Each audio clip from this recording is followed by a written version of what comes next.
Bonjour et bienvenue pour cette première interview de femmes inspirantes avec Catherine Bessière. Bonjour Catherine. Bonjour Christine. Alors Catherine, je suis ravie de t'accueillir aujourd'hui. On verra le thème tout à l'heure. Et donc pour l'instant, pour celles qui ne me connaissent pas encore, je vais me présenter. Donc je m'appelle Christine Corvézier. Je suis psychothérapeute, naturopathe, facilitatrice en accomplissement professionnel et amourologue, auteure dans le livre collaboratif de Pippa Pedron, Impacté au féminin. Et j'accompagne les femmes sensibles et intuitives qui sont sur un chemin d'éveil spirituel à se libérer de leur conditionnement pour retrouver leur liberté d'être et leur souveraineté. Ah, c'était pas prévu ça. Je les aide à se réempuissancer, s'aimer et s'honorer et prendre conscience de leurs valeurs.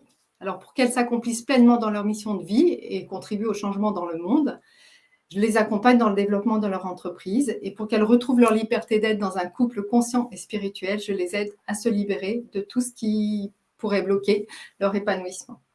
Alors, ma zone de génie, c'est apaiser et transmuter les souffrances de la blessure originelle en amour inconditionnel, qui est selon moi le plus grand obstacle à notre accomplissement. Alors, Catherine, donc, nous nous sommes rencontrés dans un club d'entrepreneurs professionnels depuis quelques mois et nous partageons, nous travaillons en binôme ensemble depuis tout ce temps-là. Et j'ai eu envie de partager avec vous tout ce qu'elle propose, qui est, à mon sens, très riche. Alors, je vais vous la présenter un petit peu, si j'arrive à retrouver ma fiche. Alors, Catherine est coach de santé en Ayurveda et yoga thérapeute. Elle a à cœur d'aider les femmes qui sont soit en préménopause ou en ménopause de 40 à 60 ans à reprendre en main leur santé, retrouver énergie et sérénité sans avoir à prendre des traitements hormonaux de substitution. Elle vous livre toutes les clés pour vivre votre ménopause avec sérénité et vitalité. Alors, juste une petite chose que je n'ai pas dit au début, que j'aurais dû dire, c'est que si, pour que nous puissions voir vos commentaires et votre nom surtout, le nom quand vous laissez un commentaire, merci de donner votre accord en cliquant sur le lien streamyard.com sur Facebook.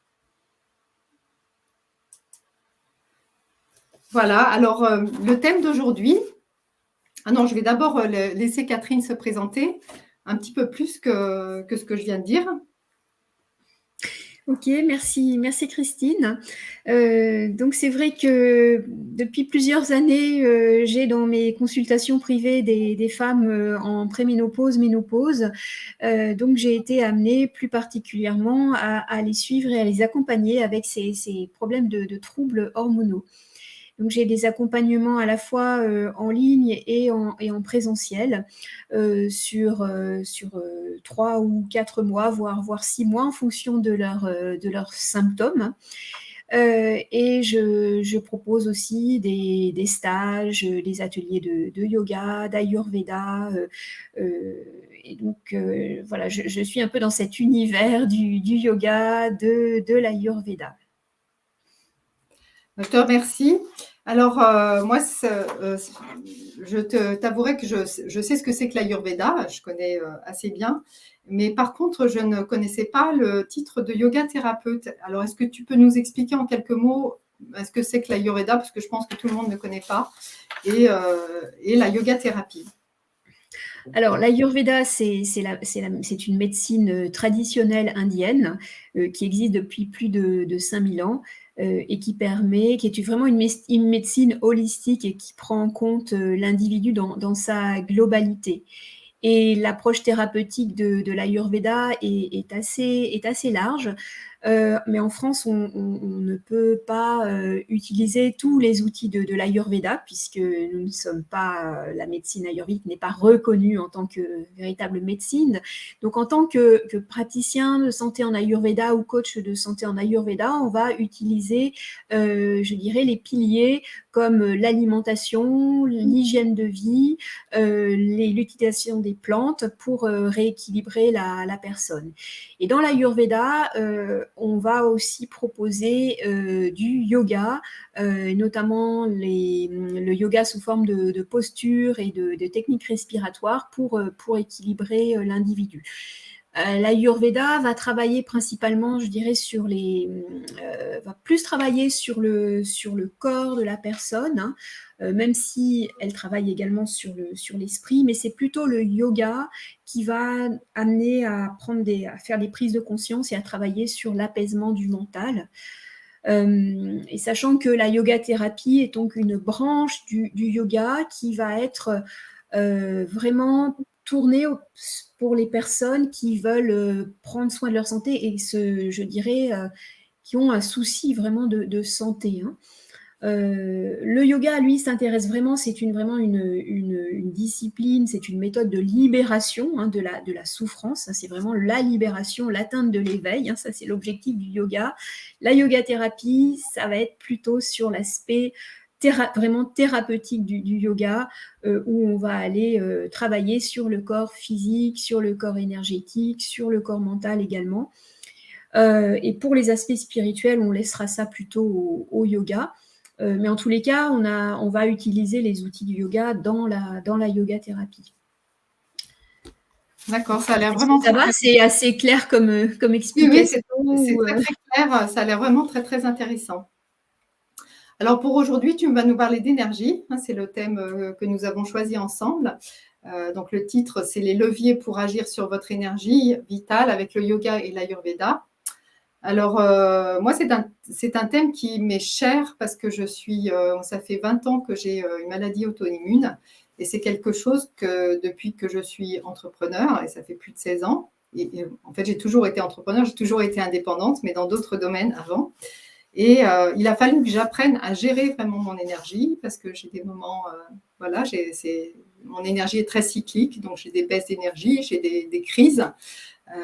Il a fallu vraiment que j'apprenne à gérer tout ça. Et pour moi, ça a été vraiment un chemin initiatique, une voie initiatique pour apprendre à m'écouter, à identifier mes besoins, à me respecter et à toujours être dans l'amour et la bienveillance par rapport à ça. Alors, du coup, est-ce que tu peux nous parler peut-être voilà, je pense qu'on s'en aperçoit facilement, mais quels sont les symptômes principaux peut-être de cette baisse d'énergie vitale et les causes surtout, hein, qu'est-ce qui peut être la cause, sachant que chez les thérapeutes, les coachs, les professionnels du mieux-être, ils investissent énormément leur énergie, hein, ça vient vraiment de tout leur être, surtout ceux qui travaillent justement en énergétique, et ça peut les laisser derrière très, très, très fatigués, voire épuisés. Oui, c'est clair, c'est clair. Alors, pour commencer, Christine, je vais donner une définition de l'énergie selon l'approche du yoga et de l'Ayurveda, hein, qui est, je pense, quasiment la même que les autres médecines orientales. Donc, l'énergie vitale, hein, qu'on appelle prana pour le yoga et l'Ayurveda, qu'on appelle le chi pour les autres médecines chinoises, etc.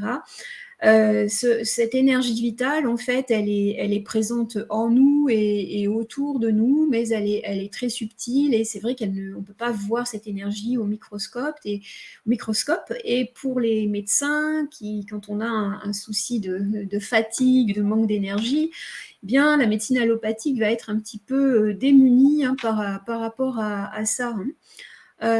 Donc, il faut savoir que l'énergie prana, en fait, on peut la ressentir, cette énergie. On peut sentir quand on est plein d'énergie ou quand on en manque. Et si vous pratiquez déjà le yoga, vous pouvez sentir peut-être qu'à la fin d'une pratique de yoga, ou même pendant la pratique, quand vous vous mettez vraiment en connexion avec vos sensations, vous pouvez avoir cette sensation de picotement, de vibration, de chaleur, hein. Donc, il y a des sensations physiques, hein, qui nous permettent de ressentir l'énergie qui circule en nous, hein, comme une sorte de courant électrique, voilà, de quelque chose qui circule, hein. Même avec ses mains, on peut arriver à sentir l'énergie. Bref, je ne vais pas vous apprendre ce que c'est que l'énergie, parce que bon, vous êtes bien placé pour savoir ce que c'est. Simplement, pour l'approche du yoga, on a l'énergie vitale, le prana. Il se subdivise en 5 principaux courants d'énergie qui ont des emplacements endroits spécifiques dans le corps qui assument certaines fonctions. Et c'est ça qu'on va étudier plus principalement, ces manifestations de l'énergie pour voir là où il y a des blocages, à quel endroit ça bloque, etc. Et c'est comme ça qu'on va travailler à rééquilibrer l'énergie.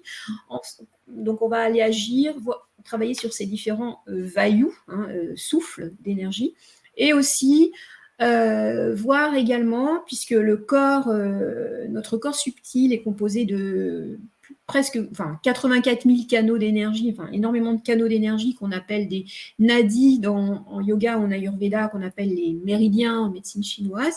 Donc c'est dans ces canaux d'énergie, qui sont des canaux d'énergie subtils, qui ne se voient pas non plus au microscope, eh bien circule cette énergie vitale, et il y a deux principaux canaux d'énergie vitale en yoga. Donc, enfin, on en a trois principaux. Donc, on a le canal central qui part du périnée et qui va jusqu'à la fontanelle, et sur lesquels s'alignent les différents chakras, roues d'énergie, où sont des nœuds énergétiques, où se rassemblent les canaux. Et on a deux autres canaux d'énergie importants, un à gauche et un à droite, et qui partent des narines et qui vont aller ensuite rejoindre le périnée en faisant des spirales comme ça. Donc, on a plutôt ce qu'on appelle l'énergie solaire, qui est l'énergie masculine à droite, et l'énergie lunaire, l'énergie féminine à gauche. Donc, on a Ida à gauche, Pingala à droite. Bref, donc ça, c'est pour vous parler, pour introduire le terme d'énergie, puisqu'on va utiliser des techniques respiratoires avec les narines pour justement rééquilibrer cette énergie. Donc, je voulais vous faire cette première introduction sur comment on voit l'énergie dans le yoga et l'ayurveda. Ensuite, pour répondre aux causes, qu'est-ce qui pourrait perturber en fait notre énergie et la diminuer. Donc là, j'ai noté trois causes principales, mais il y en a sûrement d'autres, et je vais peut-être un peu plus les détailler. Je dirais donc la première cause de perturbation de l'énergie vient de notre mental. Trop de pensées, problèmes émotionnels, donc beaucoup d'agitation dans le mental fait que notre énergie, elle va être attirée vers l'extérieur, et par plein de choses qui nous perturbent. Et donc ça, le fait de trop penser, de ruminer, d'être dans l'espoir, dans la peur, et de toujours être avec le cerveau et le mental en action, ça nous pompe beaucoup d'énergie, et vous avez dû sûrement vous en rendre compte. Donc ça a tendance à nous épuiser, et bien sûr le stress va nous épuiser, va nous faire perdre de l'énergie. Donc ça, c'est l'aspect mental, émotionnel. Une deuxième cause qui peut nous faire perdre de l'énergie, c'est notre hygiène de vie, notre hygiène de vie au quotidien. Comment on fonctionne au quotidien? Est-ce que l'on va bien respecter nos rythmes biologiques, par rapport aux heures du lever, par rapport aux heures du coucher, donc par rapport à notre sommeil? Est-ce qu'on va bien respecter aussi nos rythmes par rapport aux heures aussi l'heure à laquelle on va manger, vous voyez, parce que j'en reparlerai tout à l'heure, l'alimentation joue aussi un rôle très important dans le fait de bien gérer son énergie. Donc il y a cette horloge biologique, est-ce qu'elle est bien respectée? Et puis au niveau de notre rythme de vie, comment on vit en ce moment, quoi. Quel est on est tous dans la course à être sans arrêt, à pas avoir assez de temps, toujours manquer de temps. Est-ce que par exemple le week-end on prend du temps pour ne rien faire? Est-ce que ce mot ne rien faire, est-ce que ça on peut l'intégrer dans sa vie, dans sa routine de vie? On est à 100 à l'heure, toujours dans l'hyperactivité, dans l'activité, sans jamais se poser. Donc ça va aussi être une cause de baisse d'énergie. On n'a plus d'énergie parce qu'on s'éparpille partout, on en dépense trop, quoi. On peut regarder aussi dans les yogas, on parle dans les Yoga Sutras, le texte fondateur du yoga, on parle de brahmacharya. Un des termes brahmacharya, c'est la gestion de la maîtrise de son énergie. Donc ça, on en parle déjà dans le yoga. Comment est-ce qu'on dépense son énergie et Brahmacharya, maîtrise de l'énergie, ça veut dire modération. C'est-à-dire que est-ce qu'on a une certaine modération, une discipline dans la façon dont on dépense son énergie? Là, on peut regarder les différents domaines de sa vie. On peut regarder côté travail, côté famille, côté relations, côté activité. Est-ce que ça, c'est à peu près équilibré ou est-ce qu'il y a des domaines où, j'ai oublié le repos d'ailleurs dans les domaines de la vie, mais le repos, le loisir, est-ce que ça, c'est à peu près équilibré ou est-ce qu'on donne trop d'énergie à un domaine et on n'a plus le temps pour autre chose, pour se ressourcer? Voilà, donc ça, c'est des causes, et s'interroger sur ces causes de déséquilibre. Et enfin, le dernier pilier, c'est bien sûr l'alimentation, puisque une alimentation pas adéquate pourra nous faire vraiment perdre de l'énergie, va nous prendre de l'énergie, alors qu'une alimentation correcte et surtout une bonne digestion, une bonne assimilation va nous donner de l'énergie. Donc là, il y aurait aussi beaucoup à parler par rapport justement à l'alimentation qui peut être un facteur de perte d'énergie. Donc voilà, c'était ces 3 choses, le mental, l'émotion, la partie routine, enfin hygiène de vie et la partie alimentation.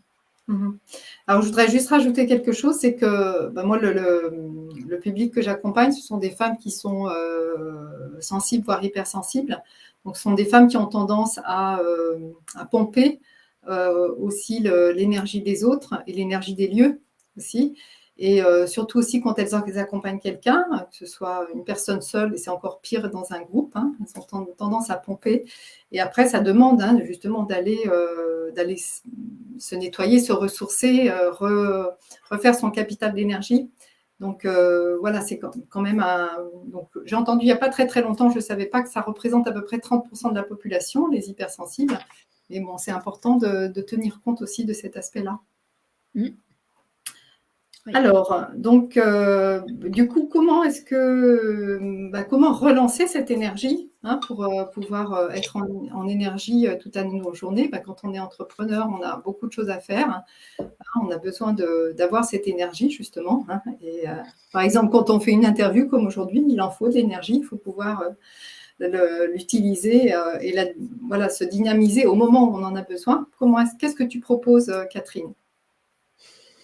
Alors, peut-être je vais parler d'abord du pilier de l'alimentation, parce que ça, c'est vraiment un point important, puisqu'on a besoin d'un métabolisme actif, d'un métabolisme suffisant pour pouvoir avoir de l'énergie. Donc déjà, par rapport à l'alimentation, avant de parler de la qualité de l'aliment, c'est de l'alimentation. Est-ce qu'on est capable de digérer déjà ce qu'on mange? Est-ce qu'on a une digestion sans trop de symptômes, parce qu'on peut se sentir fatigué après avoir mangé, on peut se sentir ballonné, après, on peut aussi avoir des problèmes d'élimination qui vont aussi nous perturber dans notre énergie. Donc, la première chose, c'est ça, observer sa digestion et mettre en place des solutions pour pouvoir y remédier. Donc, l'Ayurveda préconise toujours de manger une quantité qui correspond à sa capacité digestive et de toujours laisser un quart de l'estomac vide, puisqu'on considère le système digestif, on a l'image, vous savez, d'une machine à laver. Et si on bourre trop la machine à laver, eh bien, ça va mal se laver. Mais c'est la même chose pour le système digestif. On a besoin d'avoir un peu de place pour pouvoir bien digérer. Après, c'est aussi comment on mange. Est-ce qu'on arrive à manger en pleine conscience? Est-ce qu'on arrive à manger surtout, est-ce qu'on mastique bien ces aliments? Parce que la digestion commence, vous le savez tous, dans la bouche. Donc, est-ce qu'on prend le temps de bien mastiquer?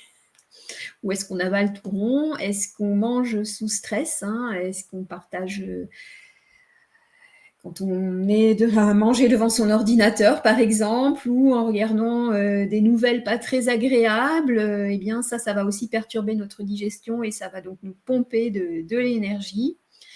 Si on mange trop tard le soir également, là aussi c'est pareil, on va mal digérer et le corps va aussi mal se détoxiner la nuit, puisque la nuit est faite, hein, comme je parle à une naturopathe, hein, qui est très au courant que la nuit, le système se régénère, se nettoie, et que si on est en train de digérer à ce moment-là, ben bien, ça va être un peu compliqué.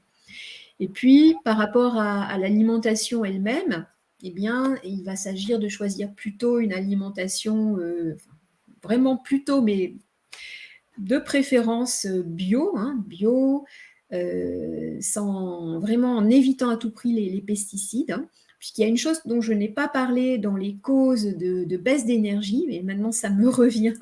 Il y avait un 4e point qui était derrière ma feuille, c'est effectivement notre âge, hein. L'âge est aussi important par rapport à une perte d'énergie éventuelle, puisque on a un changement hormonal, hein, on a un bouleversement hormonal qui se produit, hein, à partir de la préménopause, ménopause, et ça va avoir aussi un gros impact sur notre énergie, puisque ça va aller impacter nos hormones comme la thyroïde, comme notre insuline, et ça va avoir donc pas mal de répercussions.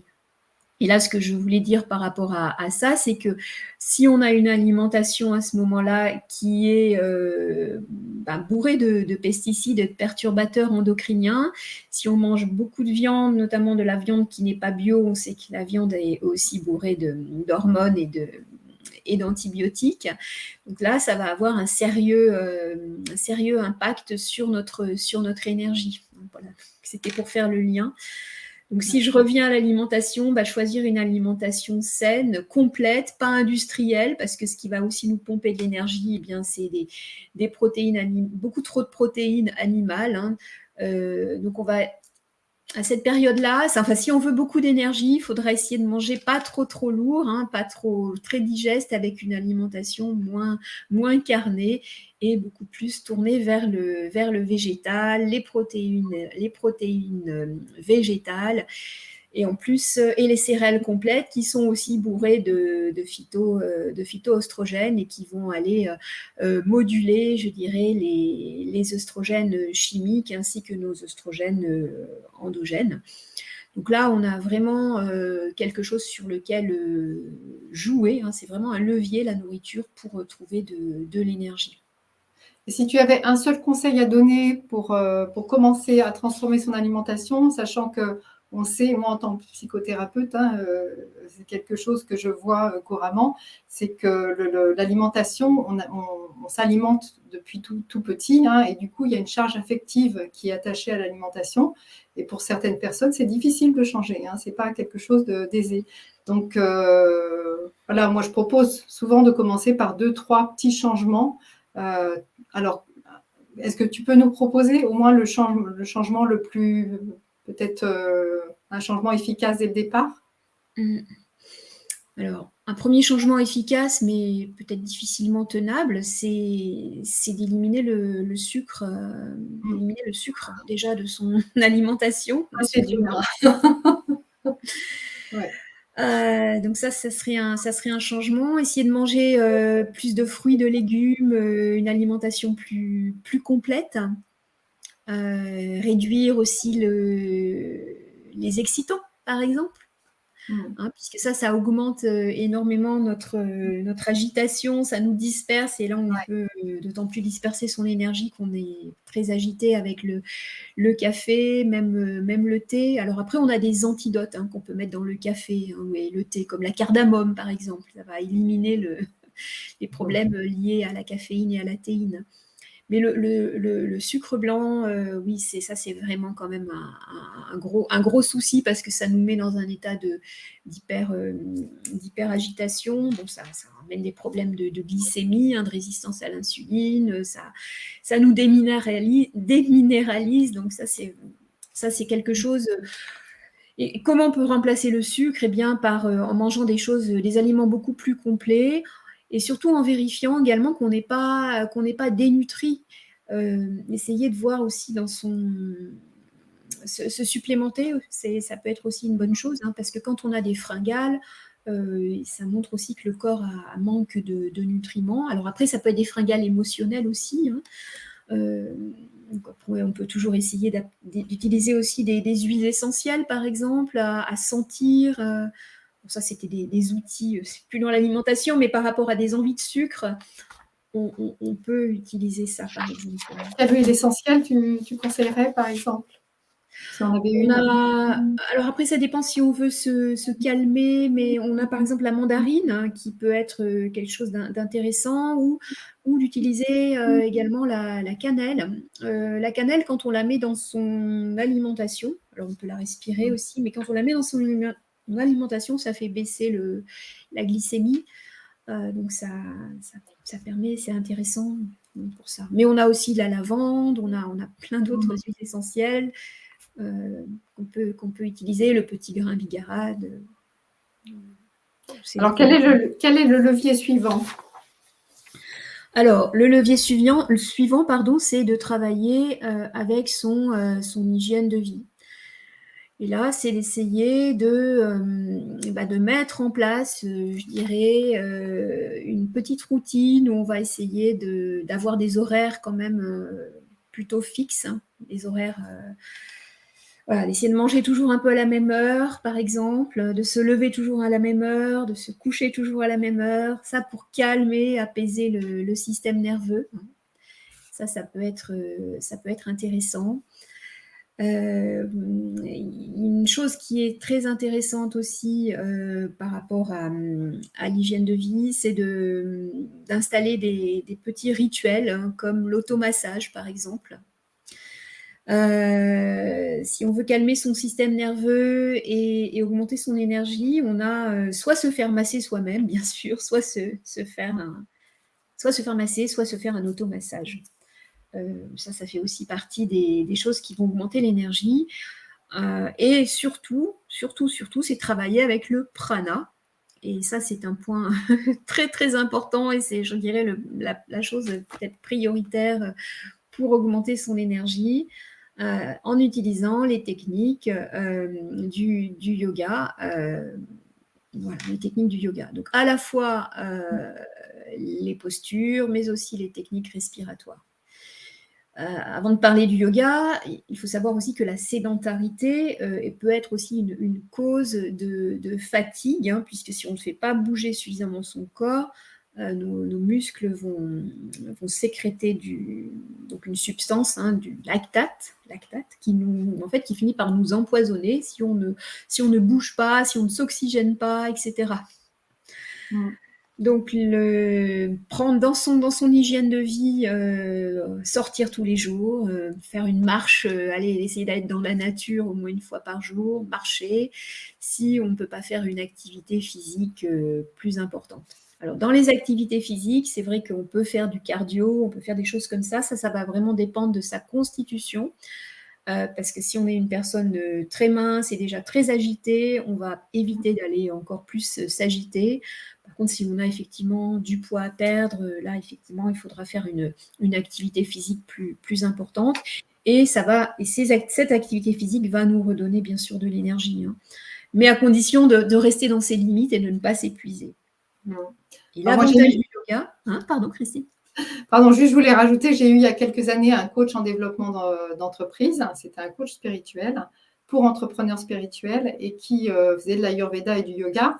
Et il nous disait que de travailler 90 minutes et toutes les 90 minutes de sortir, d'aller marcher, d'aller faire quelque chose de physique, de se mettre en mouvement, d'aller respirer.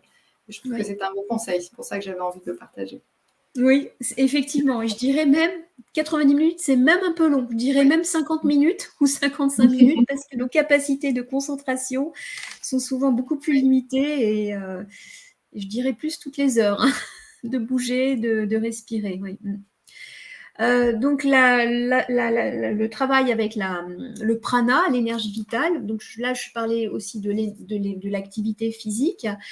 Et on a l'activité physique qui nous permet de dépenser de l'énergie. Donc ça nous permet de nous oxygéner, ça a beaucoup de bénéfices. Mais on a aussi l'activité physique qui nous permet de gagner de l'énergie, comme le yoga. Et le yoga, comme le qigong, ça nous permet vraiment de gagner de l'énergie parce qu'on va aller travailler sur notre respiration, sur notre souffle, et en même temps, on va aller canaliser son mental et apaiser le mental par cette activité. Donc, ça va être vraiment tout bénéfice pour le yoga est vraiment un gros bénéfice pour ça. Moi, j'ai la chance d'avoir la plage pas très loin, hein, à 500 mètres. Donc, je vais me balader au bord de la mer. Ah oui, c'est chouette. Ouais. Surtout avec le fait de respirer de l'iode pour la thyroïde, ça c'est vraiment très chouette. Ouais. Donc, moi ce que je recommande, c'est vraiment de faire quelques petits mouvements matin et soir. Peut-être 10 minutes le matin, 10 minutes le soir. Alors ça serait un minimum. Mouvement qui inclut des respirations longues et subtiles, hein, puisque donc on inclut le pranayama, qui sont les techniques respiratoires du yoga, on les inclut dans la posture de façon à augmenter l'efficacité de la posture. Ça, c'est si on n'a pas trop de temps. Et si on a un petit peu plus de temps, eh bien, après la posture avec l'allongement du souffle, on va aller plus spécifiquement travailler sur le rééquilibrage du système nerveux avec les respirations par narines alternées pour rééquilibrer. Donc, on l'a vu, l'énergie solaire et l'énergie lunaire. Donc, il y a beaucoup de techniques qui existent en fonction de ce sur quoi on veut travailler, soit se calmer, soit se dynamiser. Mais en tous les cas, on va aller augmenter notre énergie parce que pranayama veut dire prana, énergie vitale, et ayama veut dire augmenter, allonger. Donc, en fait, l'idée, c'est d'allonger, d'augmenter l'énergie vitale avec ces techniques respiratoires. D'accord, écoute, c'était très intéressant. Donc, pour récapituler, ce que tu nous proposes, donc les principaux leviers, c'est l'alimentation, si j'ai bien compris, l'exercice, l'hygiène vitale, et puis l'exercice physique et la respiration. Est-ce que c'est bien ça? Voilà, c'est ça. Et puis faire un petit peu le point sur dans sa journée, là où on donne son énergie, voir un peu si c'est équilibré. Également, est-ce qu'on passe pas trop de temps sur certaines activités, moins sur d'autres Oui. D'accord, écoute, je te remercie, c'était vraiment très intéressant. Alors, il y a des choses que moi, j'ai déjà commencé à mettre en place, mais ce qui est un petit peu compliqué, c'est de maintenir certains rituels, certaines routines sur la durée, hein, parce qu'il y a certains événements dans la vie qui peuvent venir nous interrompre et nous perturber justement dans ces habitudes. Est-ce que tu as un petit conseil par rapport à ça? Alors, ne pas être trop exigeant vis-à-vis de soi-même, hein, et si une journée on n'a pas pu faire ses routines, bien ne pas se culpabiliser. En tous les cas, le minimum que je peux recommander, c'est vraiment de faire des respirations profondes. Alors, on parle d'égaliser les temps d'inspire, les temps d'expire. Donc, on entend parler de la cohérence cardiaque. Hein. Donc, dans le pranayama, on a des outils qui nous permettent d'aller beaucoup plus précisément travailler sur l'énergie et en fonction de la personne. Mais en tous les cas, travailler à égaliser les inspires et les expires en position assise, hein, en rajoutant des rétentions poumon plein, poumon vide si on le peut. Hein, donc ça fait un inspire égale temps de pause, égale expire égale temps de pause. Et ça en allongeant ensuite progressivement ces phases respiratoires. Et ensuite prendre un temps de méditation, simplement se poser et observer son mental et rester dans ce processus de lâcher prise, d'être à l'écoute de ses sensations. Je crois que c'est vraiment le minimum, hein, respirer et puis méditer. Je crois que ce sont vraiment des outils. Voilà, peut-être qu'on peut le faire, et la méditation de pleine conscience, d'être pleinement conscient de ce qu'on fait à chaque instant, ça peut se faire n'importe où, dans n'importe quelle circonstance, même si on est très occupé, qu'on n'a pas le temps, en faisant sa vaisselle, en sortant ses poubelles, on peut être en pleine conscience, on peut manger en pleine conscience, donc ça c'est vraiment, ça va vraiment nous permettre justement de rassembler notre énergie et d'être beaucoup plus présent en soi-même. Et ça va être ça va être une grande aide. Et ça, on peut le faire n'importe quand, n'importe où. Voilà. Pour les transports en commun aussi. Alors, qu'est-ce que tu nous proposes, Catherine, pour aller plus loin? On a envie d'approfondir.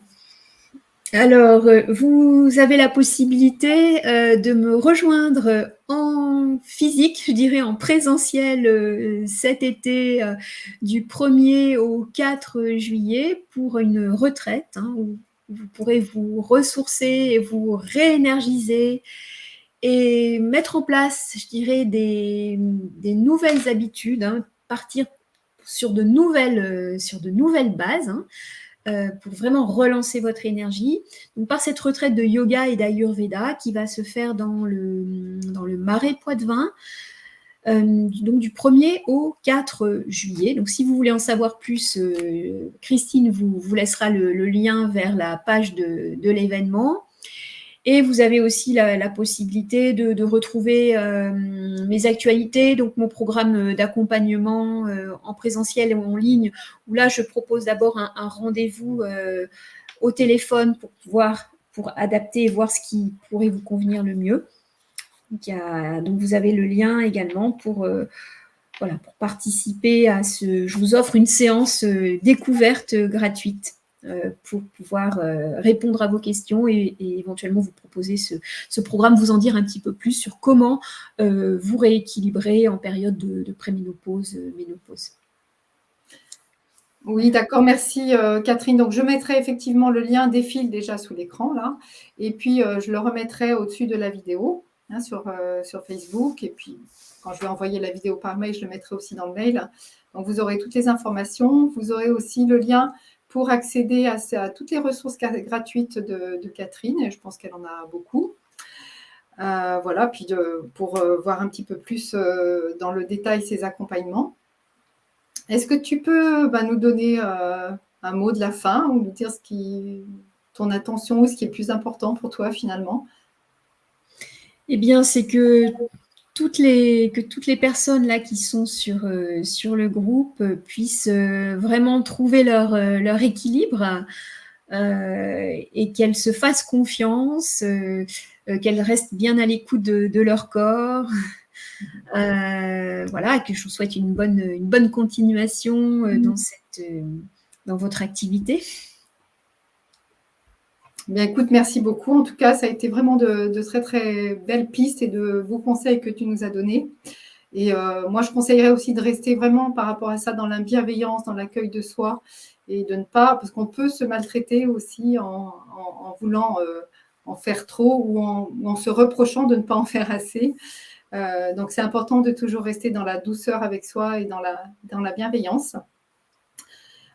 Donc, cette interview s'achève. Donc, c'était la première d'une femme puissante. Donc, tu as été courageuse, Catherine, de faire cette première interview. Mais bon, ça s'est très, très bien passé. Merci. Donc, quant à moi, je vous retrouve à la fois pour le message de la semaine dans le groupe et puis pour la prochaine interview.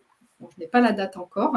Et puis, vous pouvez aussi me retrouver. Donc, j'offre aussi une session pour faire un bilan pour les entrepreneurs, les coachs, les professionnels du mieux-être, pour justement trouver ce qui bloque, transmuter tous vos blocages en amour inconditionnel et pouvoir avancer dans la sérénité et la joie dans votre développement d'activité. Donc, je vous mettrai aussi le lien pour prendre rendez-vous si vous en ressentez l'élan. Voilà, écoutez, je vous souhaite une très, très belle journée. Merci encore, Catherine, d'avoir été là pour le groupe et pour moi. Et puis, je vous dis à très, très bientôt. Merci, Christine. Merci à toutes. Au revoir.